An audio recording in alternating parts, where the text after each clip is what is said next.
This instruction video is made for patients like you with complaints of lightheadedness and a tendency to faint in the standing position. Your complaints are caused by a fall in blood pressure and a consequent decrease in perfusion of your brain with lack of oxygen.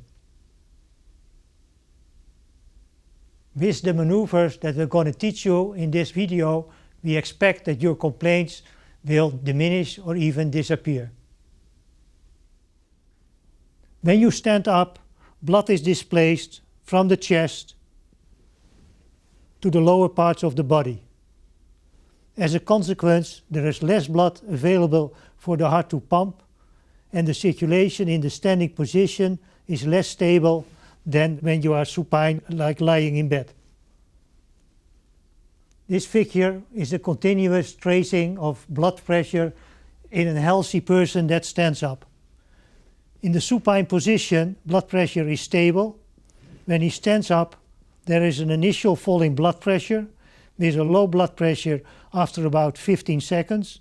Then blood pressure recovers, and after 1 to 5 and 6 minutes standing, blood pressure is at about the same level as supine, but less stable. The initial fall in blood pressure is a normal finding. Most of us are familiar with a brief feeling of dizziness upon standing up rapidly, or for instance by standing up from the squatting position.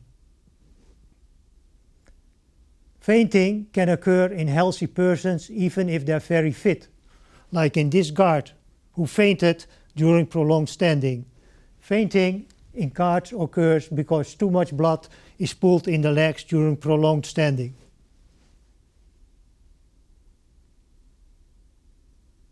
This figure shows what happens with blood pressure during a faint. The person is standing here for 11-12 minutes and blood pressure is stable. After 12 minutes, blood pressure is decreasing, and at this point the person is feeling dizziness, and a moment later he faints. When he falls on the floor, blood pressure recovers again. With the maneuvers we're going to teach you in a moment, you will be able to prevent this fall in blood pressure and the faint. These maneuvers are based on the mechanisms that contraction of leg muscles will decrease the amount of blood in your legs and increase the amount of blood available for the heart to pump. The following maneuvers are used. As a preventive measure, we use leg crossing. Leg crossing increases the tension in your legs and will bring blood back to the chest. If you want to have a stronger effect, you can apply butter clenching. By butter clenching or whole body clenching, you will have a stronger effect and more blood will be brought back to your chest. If the blood pressure falls very rapidly, by far the best maneuver to abort a faint is to squat. By this maneuver, blood is rapidly transferred back to the chest. In the next section, a patient with a very low blood pressure on standing will tell you how helpful these maneuvers are for her in daily life. In my daily routine, I have low blood pressure. The blood pressure is dropping. It's always there. It's there when I have to get up, stand still for a longer time, or I have to do something that's a physical effort for me. When the blood pressure is dropping, I feel a change in my body. I feel dizziness, I see spots, I have a painful neck, ringing ears, I yawn, and a lightheadedness. To prevent I feel worse or to faint, I contract my muscles, I cross my legs. It prevents that I feel worse or I faint. If this is not enough to disappear my complaints, I will bend forwards and finally I squat. With all these tricks, it's possible for me to have a daily, normal life.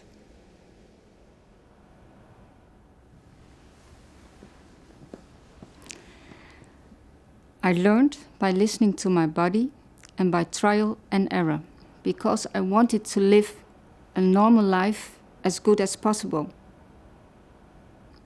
Using my tricks is a normal pattern. It happens automatically.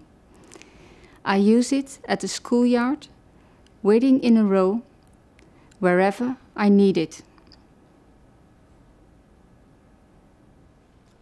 We will now demonstrate the effects of the maneuvers on a low blood pressure in standing position in this patient.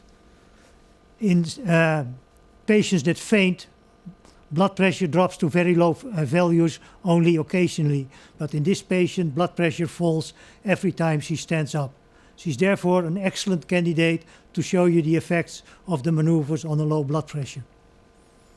We measure blood pressure continuously with an accurate monitor. At this moment, the patient is in a squatting position and her blood pressure is 146/92. Will you please stand up? Now you see that blood pressure is going down immediately. And when she starts feeling a bit dizzy, I'll ask her to cross her legs. I'll wait a little bit. Okay, will you please cross your legs?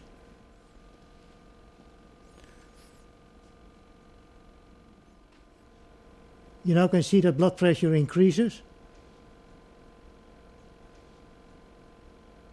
And now I'm going to ask her to apply, in addition, total body tensing. Will you please do whole body tensing with your arms like this?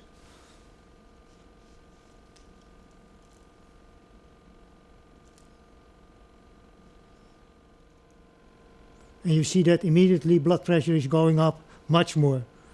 Just keep it for a moment there. Blood pressure goes up more and the values are now 97/71. This is leg crossing alone and this is leg crossing with total body tensing. Okay, will you please stand relaxed again? Now we'll wait until the blood pressure is very low. So now you see a low blood pressure of 72/51, and that's a blood pressure that most patients start to have symptoms. And if I now ask her to squat, you will see that blood pressure will increase immediately. The effect is much larger than from leg crossing or whole body tensing. So here at this moment she squats, you see that blood pressure goes up immediately.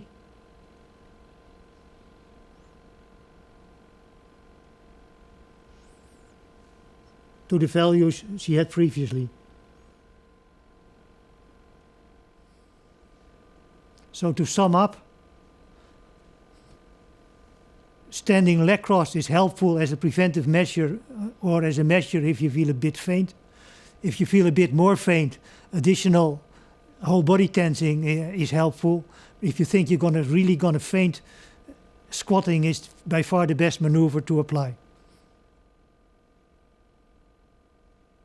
I'm sure the maneuvers demonstrated by this patient are going to be very helpful for you in daily life.